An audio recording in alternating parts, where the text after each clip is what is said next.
Assalamualaikum warahmatullahi wabarakatuh.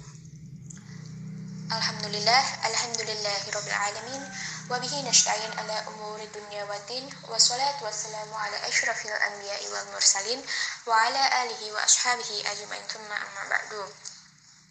Pertama-tama marilah kita panjatkan rasa puji syukur kita kehadirat Allah Subhanahu wa taala yang mana Ia telah memberikan kita rahmat, hidayah serta keberkahan yang sangat melimpah kepada kita semua sehingga kita dapat melakukan presentasi kali ini.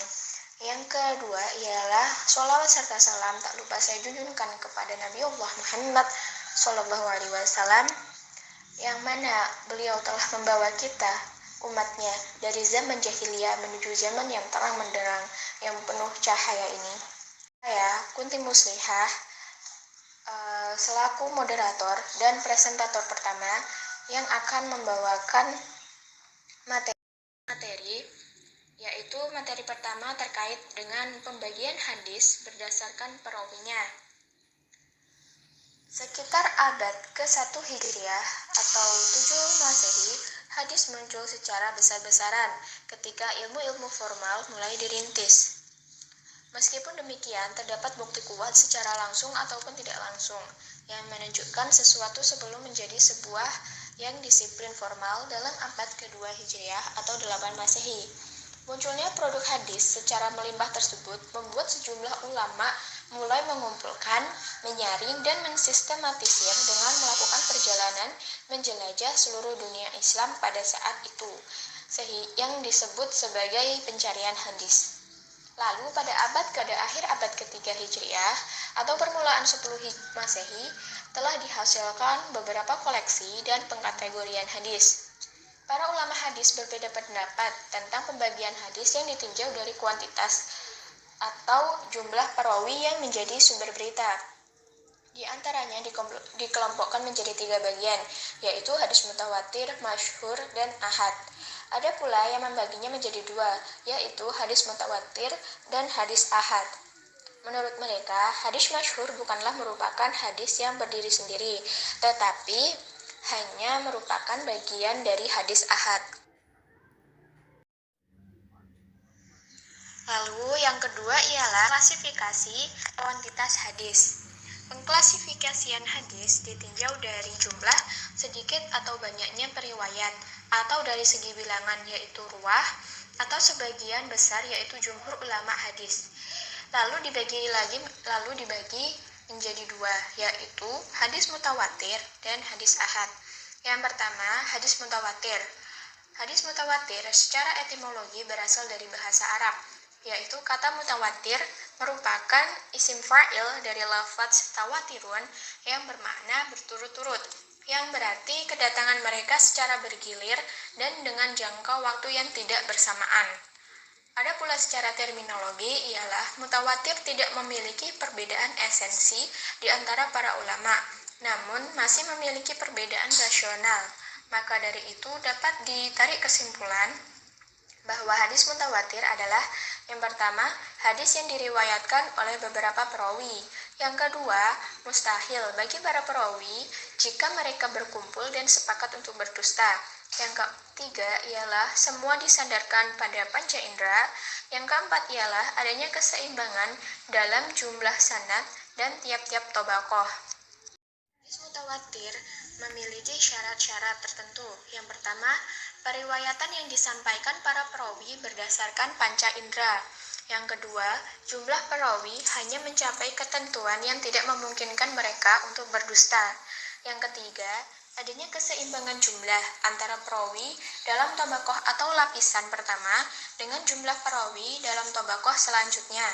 Yang keempat ialah adanya keyakinan bahwa mereka tidak mungkin untuk berdusta. Selain itu, hadis mutawatir memiliki macam-macam.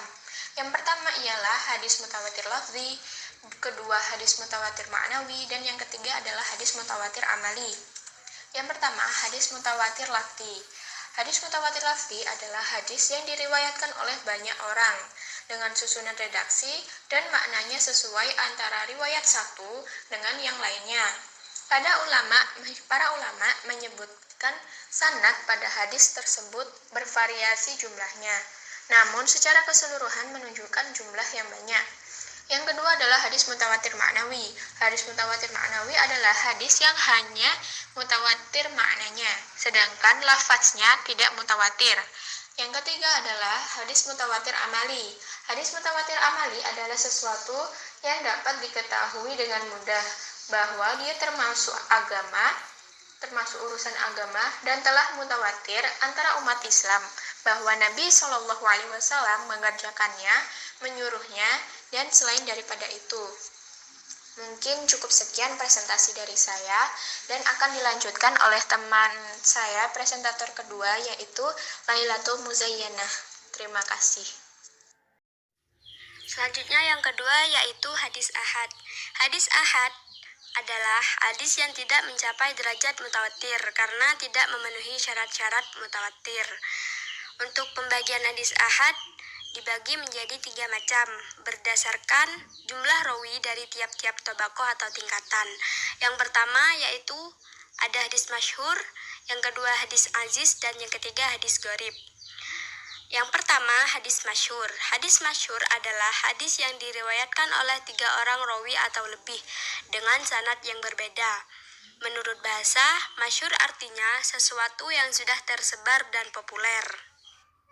Secara istilah, hadis masyhur merupakan hadis yang diriwayatkan oleh 3 orang atau lebih, tetapi tidak mencapai batasan mutawatir.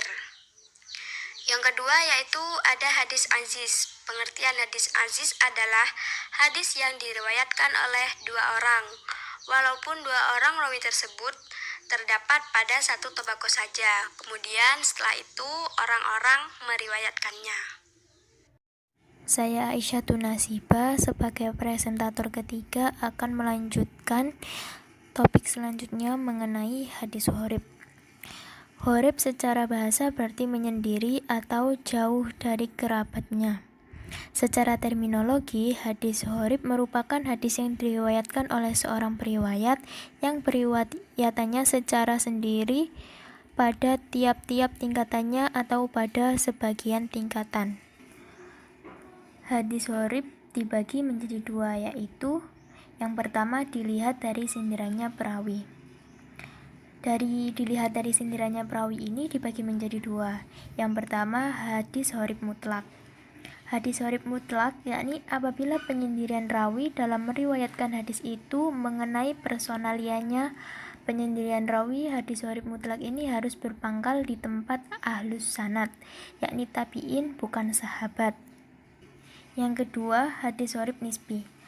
Yakni hadis gharib nisbi adalah apabila penyendirian itu mengenai sifat-sifat atau keadaan tertentu seorang rawi, tentang sifat keadilan dan kelobitan rawi, kemudian tentang kosakata atau tempat tinggal tertentu. Kemudian yang kedua, yakni dilihat dari sudut kaitannya antara penyendirian pada sanad dan matan. Dibagi 2 lagi. Yang pertama gharib pada sanad dan matan secara bersama-sama, dan yang kedua gharib pada sanadnya saja.